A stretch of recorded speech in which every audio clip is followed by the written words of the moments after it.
Bonito esse homem, como sempre.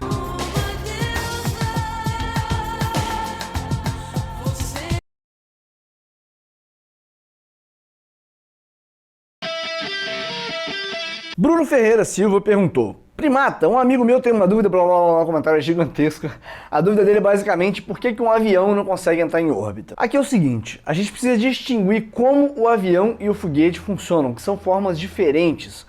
O avião, a forma como ele sobe, a forma como ele levanta voo, é nadando na atmosfera, é planando na atmosfera. Obviamente que tem os termos técnicos. Agora eu vou falar turbina, motor, um monte de coisa. Eu vi um monte de gente no saco. Ai, não é turbina, avião, é outra coisa, não é esse nome. Porque sempre o pessoal fica com essas tecnicalidades enchendo a paciência. Mas aqui eu vou fazer a análise física da coisa. O avião se levanta nos gases da atmosfera, como eu falei no vídeo do aquecimento global. Então, quando ele levanta voo, aquelas turbinas vão empurrando ele, e uma vez que ele está no ar, ele vai dependendo sempre de ter uma atmosfera para ele planar. Ele não está tendo uma aceleração constante que faz ele subir. E principalmente no caso dos aviões, eles estão sempre, você percebe que o voo deles é sempre na horizontal. Por quê? Porque eles estão sempre planando na atmosfera. Então eles não têm esse momento na direção vertical, que na verdade não é totalmente vertical, né? Mas eles não têm essa propulsão no sentido de sair da atmosfera. E mesmo se você pegasse um avião no ar e levanta o avião para ele subir, ele vai estar o tempo todo subindo na atmosfera. Ele sempre é ali as turbinas que estão empurrando o ar para trás para ele ser empurrado para frente, certo? No caso de foguetes, é diferente, o foguete não está planando na atmosfera. O foguete não sobe porque ele está usando os gases da atmosfera para subir. O foguete sobe por causa do combustível que está sendo queimado atrás dele. Então, tanto o avião quanto o foguete estão usando a terceira lei de Newton, que diz que para toda ação existe uma reação. No caso do avião, essa força que o avião faz, ele faz uma força no ar em volta e, como resultado, o ar em volta também faz uma força no avião. Cada força é aplicada num corpo diferente. Então, o avião faz uma força no ar e o ar, como resultado, faz uma força no avião. E por isso, o avião sobe. Uma vez que você não tem mais ar para fazer essa força no avião, o avião para de subir e aí ele vai cair, porque a gravidade continua puxando ele para baixo. Já o foguete sobe porque o combustível que está queimando atrás faz uma força no avião, no foguete, e o foguete faz uma força nesse combustível que está ficando para trás. Então, enquanto tiver combustível, o foguete continua sendo capaz de ser propulsionado. Se esse foguete deixa a Terra e ele ainda tem combustível, não tem problema. Por quê? Porque a terceira lei de Newton diz que para toda ação existe uma reação. Então, se o combustível continua explodindo e o combustível não depende de estar na atmosfera para queimar, eu tô falando explodindo aqui, isso vai gerar muita confusão, né? Enquanto o combustível puder queimar, ele vai poder fazer uma força no foguete.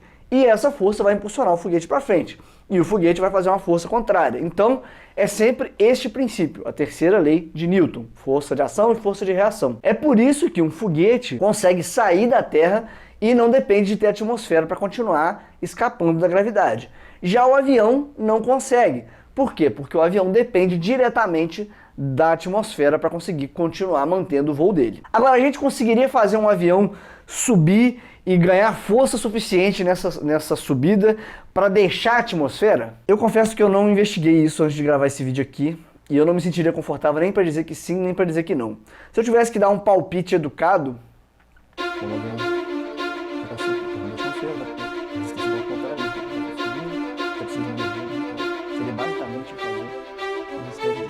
se eu tivesse que dar um palpite educado aqui, eu diria que não é possível, pelo seguinte, aqui é uma análise que eu estou fazendo de trás da cabeça, tá? Eu não sentei para considerar todos os princípios físicos envolvidos. Ao mesmo tempo que o avião sobe usando ar, ele também enfrenta a resistência do ar. Então seria muito ineficaz você tentar conseguir a quantidade de energia necessária para você sair da Terra, sendo que a mesma coisa que te empurra também resiste ao seu movimento. Então eu acredito que não daria não, porque a gente precisa de uma energia muito grande, às vezes a gente não tem essa noção, mas a energia necessária para deixar a Terra, ou ainda para entrar em órbita, é muito grande. Não é à toa que a gente foi construindo, por exemplo, os primeiros foguetes que eram feitos eram com combustível sólido, né, que era pólvora, enfim. E depois de um tempo, né, veio Goddard, que foi inspirado aí pela obra Guerra dos Mundos do Wells. Goddard inventou o primeiro foguete com combustível líquido, exatamente por causa das propriedades de você poder queimar um líquido, pela volatilidade, pela massa ser menor, enfim.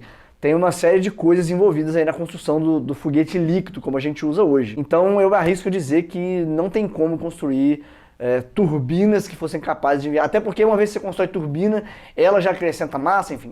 Se eu tivesse que dar um palpite educado, eu diria que não dá para você construir um avião que consiga ou entrar em órbita ou escapar aí. É por isso que a gente usa foguetes, né? Romulo Alves: Davi, simplesmente irado esse vídeo. Acho que foi um dos mais bem produzidos que já assisti aqui. Mesmo não podendo contribuir com muito no momento, me conquistou e vou virar apoiador. Grande abraço e bora fazer sucesso colocando conhecimento de qualidade na cabeça desse povo. Rômulo, muitíssimo obrigado e obrigado a todo mundo que torna o meu trabalho possível através do padrim.com.br/primatafalante, também do patreon.com/primatafalante. Esses vídeos extremamente pesquisados e bem editados aí, como o que eu fiz sobre aquecimento global, eu só posso fazer porque tem essa turma que está aí suportando financeiramente o meu trabalho, né? Se eu tivesse que parar para fazer isso tudo durante 2 meses e eu dependesse só aí do YouTube, não dava para eu viver. Então, se vocês também gostaram desse vídeo e querem mais vídeos dessa forma, considerem também se tornar apoiadores. Queda Livre comentou no vídeo sobre aquecimento global. Muito legal, Davi, só um comentário. Na ISS você comentou algumas vezes que devido à ausência da gravidade, aqui eu vou parar o comentário, porque você tem que ouvir de novo o que eu falei no vídeo. Eu não falei ausência de gravidade, eu falei devido à microgravidade ou à sensação de gravidade. Eu não lembro exatamente qual eu falei, mas eu sei que eu tive esse cuidado, porque na hora de montar o roteiro eu escolhi especificamente as palavras, porque até no meu vídeo sobre a ISS, que é Caminhando no Espaço, eu deixei claro lá que a gravidade continua atuando, só que os corpos estão em queda livre, ok? Mas obrigado aí pelo comentário. Talvez pode ter gente que assistiu o vídeo e passou aí despercebido, talvez tenha entendido isso. Fica aqui também o reforço de que lá na ISS a gravidade continua atuando, só que a ISS está em queda livre. E aí lá você não experimenta a força-peso. Por quê? Porque na hora de calcular a força-peso, você vai depender aí da gravidade efetiva. E a gravidade efetiva lá vai ser 0. Aí é só assistir meu vídeo Caminhando no Espaço sobre a Estação Espacial Internacional, que eu expliquei um pouco mais isso lá. Luciana Rezende comentou no vídeo sobre aquecimento global. Que aula, gostei muito, 2 pontos parênteses. Agora uma pergunta e uma sugestão. Como nosso corpo passou e passa pelo processo evolutivo de adaptação, você acha possível nós conseguirmos nos adaptar, ainda que às custas de muitas gerações, em outro planeta, por exemplo Marte? Como o tema do efeito estufa é extremamente importante e estudioso do comportamento humano como sou, gostaria de sugerir e pedir um vídeo sobre detalhes, o que exatamente seria preciso mudar na vida, no dia a dia de todos nós, de como diminuir a emissão de gases. Luciana Rezende, excelente comentário, que bom que você gostou do vídeo. Primeiramente, nós conseguiríamos nos evoluir e adaptar a vida em outro planeta, por exemplo? Não é bem assim que funciona o processo de seleção natural, o processo da evolução. O nosso organismo, para chegar no que ele é hoje, tem todas as etapas, desde inclusive do próprio surgimento da vida, como ela foi, e aí depois da gente ter organismos que foram se desenvolvendo para ter mandíbula, e aí depois nós somos organismos que foram se desenvolvendo para chegar e conseguir andar na Terra. Enfim, esse processo evolutivo inteiro leva milhões de anos. Então não teria como a gente se mudar para um outro planeta e daqui a tantos anos a gente se adaptar, porque a gente não tem o ferramental genético necessário para conseguir sobreviver a quaisquer outras condições que sejam muito diferentes das que a gente tem aqui na Terra. Aqui mesmo, o mais próximo, pelo menos que eu tenho notícia de humanos que têm uma evolução um pouco diferente, se eu não me engano são os Sherpa, que eles têm uma capacidade torácica, enfim, e os pulmões, e aí tem uma série de coisas, conceitos de biologia que fogem um pouco do que eu conheço, mas eles têm uma capacidade física de sobreviver melhor em ambientes com uma pressão atmosférica mais baixa, no caso, montanhas, acho que eu não lembro se eles são dos Alpes, enfim, não lembro. Mas então eles conseguem respirar um pouco melhor e carregar mais pilha, então assim, é uma pequeniníssima diferença em relação ao restante das pessoas que vivem em outros continentes, que vivem em outros países. Então assim, pra gente conseguir de repente viver em um planeta onde a atmosfera é 95% de dióxido de carbono, ao invés do nosso, onde é 80% de nitrogênio, 20% de oxigênio e outros aí, quase 20% de oxigênio. Isso a gente também precisaria já ter esse processo de evolução todo desde o início lá. Eu não vou dizer que seria impossível completamente, porque como foge muito da minha área de conhecimento e como a gente consegue desenvolver aí engenharia engenharia, bioengenharia, esqueci o nome disso, dessas engenharias que trabalham com bactérias, enfim. Eu não vou dizer que é impossível, mas assim, tudo que eu conheço até então me indica que 99% de chance de não ser possível isso acontecer, tá? Sua segunda pergunta, que é muito boa, que é detalhes sobre o que nós podemos fazer, como mudar o nosso dia a dia. Esse aqui é o ponto que mais dificulta causar mudanças efetivas em relação a esse tema. Primeiro, as mudanças efetivas, as mudanças principais, teriam que acontecer em larga escala. É por isso que são importantes essas convenções. E teve... Ai, gente, eu não acredito que teve esses comentários. Teve comentário no vídeo reclamando quando eu falei que os governos tiveram que botar a mão no bolso das indústrias. Libertários, vocês vivem num universo aí, às vezes, que eu acho que vocês acreditam que o reino de Deus na Terra é possível, tá? Desculpa, eu sei que não são todos, mas tem alguns libertários que fecham a cabeça naquela coisa do imposto é roubo e não conseguem enxergar para além disso. Teve gente reclamando quando eu disse isso, porque não, a gente não pode forçar as empresas a emitir menos, a gente tem que dialogar, a gente tem que fazer boicotes e protestos. Não é assim que funciona. A gente tem leis aí exatamente porque onde não tem lei, a gente vive uma lei da selva, sabe? A humanidade precisa disso, a gente tem que estabelecer certas relações sociais se a gente quer estabelecer um pouco uma sociedade um pouco mais controlada em alguns aspectos. Um dos aspectos é esse, e a forma que realmente precisa acontecer a mudança, primeiro, as formas de geração de energia que a gente usa hoje precisam ser mudadas drasticamente. Então a gente precisa, por exemplo, se afastar aí de usinas de gás natural, combustíveis fósseis, também queimas, enfim, todas essas usinas que emitem esses gases em excesso, que dependem da queima de combustível, a gente precisaria eliminar isso por completo e migrar, por exemplo, para usinas eólicas, solares, nucleares também, que também é energia limpa.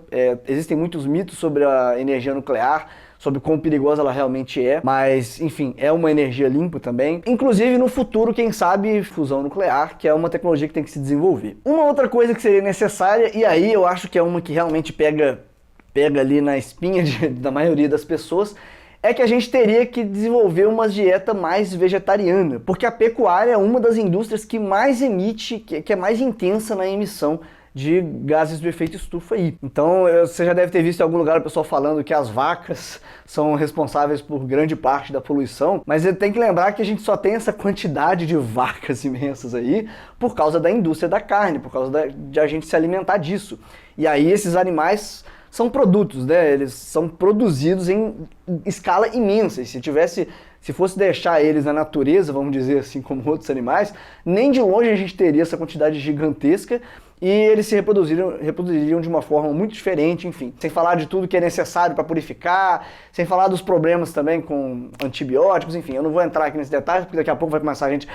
hippie e não sei o que. Mas essa é uma das mudanças que talvez em nível pessoal a gente possa fazer, mas ainda assim seria uma coisa para tentar modificar na sociedade inteira. E é bem complicado, basta você ver que se a gente fala de diminuir, trocar o seu carro, colocar um filtro lá que vai diminuir os gases, o pessoal já pira e fala que a gente está usando isso aí como indústria da multa, sendo que são mudanças pequenas. Aí você imagina uma mudança tão grande quanto modificar a alimentação, se afastar um pouco da carne, por exemplo. Uma outra coisa seria a gente desenvolver, por exemplo, carros e tecnologias que sejam mais eficientes. Hoje, os motores aí de combustão, seja de carro, seja de outras coisas, mais eficazes, eles aproveitam aí menos de 10% da energia que é usada ali. Então, por exemplo, você coloca a gasolina, nessa queima da gasolina, você tem uma eficiência baixíssima para fazer um carro andar e a poluição é altíssima. Então, esses carros, por exemplo, como o Tesla, aí, que é um carro elétrico, Prius e outras empresas agora que estão tentando desenvolver esses carros elétricos, essa é uma forma de diminuir essa emissão dos gases. Essa emissão de gases, inclusive, vai para todas as indústrias, inclusive a agricultura, que a gente precisa desenvolver métodos de fazer essas práticas aí que dependam menos aí de queima de combustível, né? Depois disso também seria importante desenvolver formas de remover esses gases estufa que nós emitimos da atmosfera, porque, como eu disse, eles demoram muito tempo para se decompor. E é aí que a cabeça das pessoas dá um certo pano e elas não entendem. Elas acham que uma vez que você emite o gás, puf, ele desaparece magicamente. Não é assim que a física funciona, né? Mas como eu disse, essas mudanças principais são em larga escala. Então são essas convenções aí, com os governos dos diversos países se reunindo e estabelecendo sanções para empresas, por exemplo, gigantescas como a ExxonMobil, como as empresas de energia, que são as empresas que hoje continuam financiando movimentos de negacionismo do aquecimento global, exatamente porque e o pessoal às vezes não se dá conta de qual é o lucro dessas empresas, tá? Para elas jogar milhões na mão de movimentos negadores aí é nada, é troco, porque elas são as grandes indústrias hoje. A Google é nada comparado com a ExxonMobil da vida, por exemplo, que é uma indústria de combustível, tá? Então, o principal são aí essas convenções e que esses acordos feitos nas convenções sejam cumpridos, né? Que é um dos grandes problemas hoje que a gente tem, por exemplo, com o próprio Donald Trump aí, que está já colocando negador do aquecimento global como líder da agência ambiental por lá, e na NASA também, enfim, aí a coisa fica um pouco mais complicada. A questão é que, mantendo como está agora, a gente vai ter aí a extinção de biodiversidades aí em alguns séculos, até a própria humanidade. Isso é garantido. O problema é que o pessoal sempre encara assim, daqui a alguns séculos, então não tem problema, eu não vou estar aqui mais. Sendo que a gente podia estar agora cuidando já desse problema antes de piorar a coisa toda, né? Marcelo Campos, será que o aquecimento global não seria um filtro que uma vida inteligente não consiga passar? Alterar nosso ecossistema de forma irreversível, achando que conseguimos dar um jeitinho para tudo, e no fim das contas seria impossível lidar com essas alterações radicais, fazendo com que a espécie humana seja extinta? Marcelo, essa é uma boa teoria, eu não lembro exatamente agora o termo, mas existe aí essa ideia essa pergunta de por que, o paradoxo de Fermi, se eu não me engano, com um universo tão grande, por que nós não temos civilizações intergalácticas? E uma das possibilidades é o fato de existirem filtros que impedem que as civilizações avancem. E no nosso caso, o aquecimento global está se provando um excelente filtro. Basta você ver aí que nós estamos prevendo esse problema já há bastante tempo. Agora a gente já tem a previsão aí de que em alguns séculos isso vai extinguir a humanidade, e isso não está sendo suficiente para mover as pessoas aí ao redor da causa, né? Tem muita gente aí vivendo no negacionismo, porque, novamente, o lucro aí na nossa sociedade fala muito mais alto do que qualquer outra coisa. Então, existe essa possibilidade de que o aquecimento global seja um desses filtros. Enquanto eu espero a boa vontade do tablet. Manivela, gira. Aí. Celso Rosa comentou no vídeo sobre aquecimento global. O ozônio é formado por 3 átomos de hidrogênio, não 3 moléculas. E fica aqui a correção, exatamente. Inclusive no meu roteiro estava 3 átomos, passou na hora da gravação, passou na hora da edição, eu não vi. Até porque 3 moléculas não faz sentido nenhum. Você ter 3 moléculas, você não tem densidade de gases, você não pode nem falar que você tem o gás ali. Então, obrigado, Celso Rosa, pela correção aí. Marcos Prado, o Pirula vai te processar por fazer vídeos de pirulas de ordem de grandeza. Isso é uma coisa que eu acho engraçado o pessoal comentando às vezes aqui, porque já desde que eu comecei o canal, sei lá, depois de uns 6 meses que eu tava postando vídeos, que eu já posto vídeos imensos aí com mais de 20 minutos, né? Mas o pessoal até hoje comenta às vezes, tá fazendo vídeo com pirulas de duração, sendo que eu já faço isso, ó. Desde que eu comecei com o canal. Mais que Física comentou no vídeo onde eu falei de força centrífuga, que eu acho que foi o FAQ também. Você afirma que podemos tratar a centrífuga como uma força atuando sobre nossos corpos. Nesse caso, qual seria o par reação dessa força? Abraços, que a força esteja com você. Mais que Física, assiste novamente esse trecho lá desse vídeo e você vai perceber que eu falei que nós podemos dizer podemos argumentar que é uma força, mas uma vez que você faz isso, nós já não podemos usar vários dos princípios que nós precisamos para fazer física. Um desses princípios é a inércia, outro desses princípios é o par de ação e reação.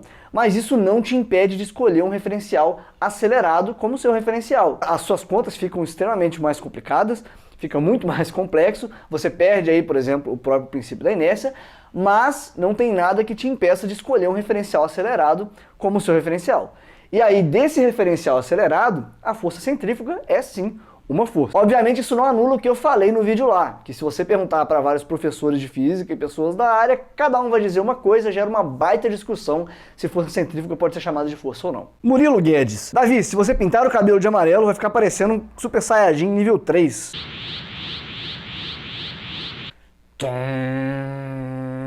Walter Wold Cogito comentou no vídeo, um tiro pra cima pode acertar a lua? Davi, a resistência do ar não pode fazer com que o projétil atinja uma velocidade terminal na descida menor que a velocidade inicial na subida? Walter Wold, sim, essa é uma possibilidade. Eu precisaria investigar aí com mais detalhes esse assunto específico. Aquele vídeo ali, o meu foco foi falar das leis de Newton e falar de velocidade de escape. E em divulgação científica, uma coisa que muita gente não entende nos comentários, você pode perceber naquele vídeo mesmo, é que na divulgação científica você tem que escolher quais os temas você vai abordar e escolher quais deixar de fora, porque em 15 minutos não dá para eu tratar a física toda e fica muito complicado se eu quiser abordar tudo. Vocês que já saíram aí, já terminaram o ensino médio e tudo, vocês se lembram das aulas de física? Vocês se lembram de tudo que vocês viram por lá?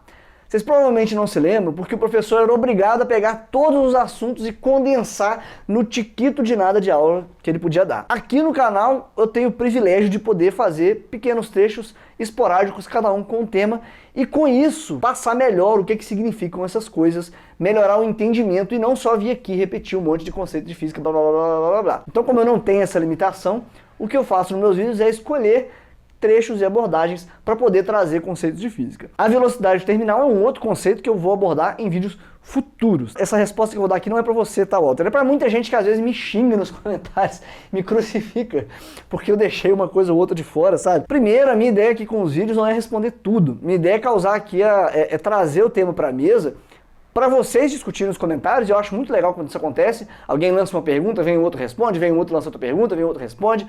Isso é muito legal. E a outra coisa é eu trazer aqui o tema para a mesa, para as pessoas que se interessarem pesquisarem por conta própria com mais profundidade e quem sabe contribuir com a discussão aqui também. Então vocês que ficam me xingando porque eu não trouxe uma coisa ou outra, que faltou falar de um assunto ou de outro, ao invés de fazer isso, coloquem nos comentários aí esses temas. Falem, uma coisa que é legal é tal, e acrescenta o seu comentário, ok?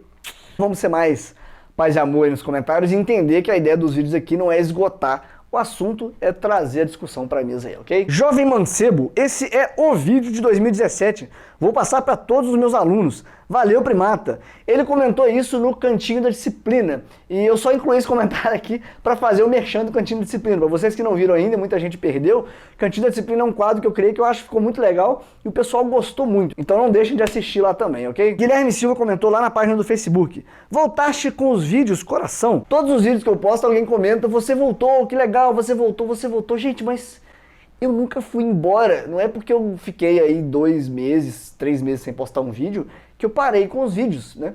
Mas eu acho que o pessoal acostumou, que teve na época que eu postava vídeo toda semana, e aí quando eu fico um tempo maior sem postar, às vezes dá essa impressão de que eu desapareci, que eu não vou fazer mais nada. Mas esse vídeo sobre aquecimento global só saiu bem trabalhado assim porque eu fiquei 2 meses aí sem postar outras coisas. Eu fiquei dedicando a pesquisar, a montar roteiro, a montar, a organizar a coisa toda, a edição, enfim, isso tudo leva muito tempo. Então, quando eu sumir esse tempo assim, vocês podem ter certeza que eu tô trabalhando em alguma coisa legal. Eu não tô sumindo de repente porque eu desisti do canal, né? A menos que eu suba pra sempre aí, pode ser que eu, enfim, que eu desisti ou que eu morri. Mas fora isso, quando eu demoro pra postar, não quer dizer que eu abandonei o canal, não. E o Guilherme Silva por lá também, ele deixou uma pergunta interessante que é: qual a sua opinião sobre a SpaceX e seus planos mirabolantes de colonização planetária? Acha algo razoável ou é muito pirocóptero?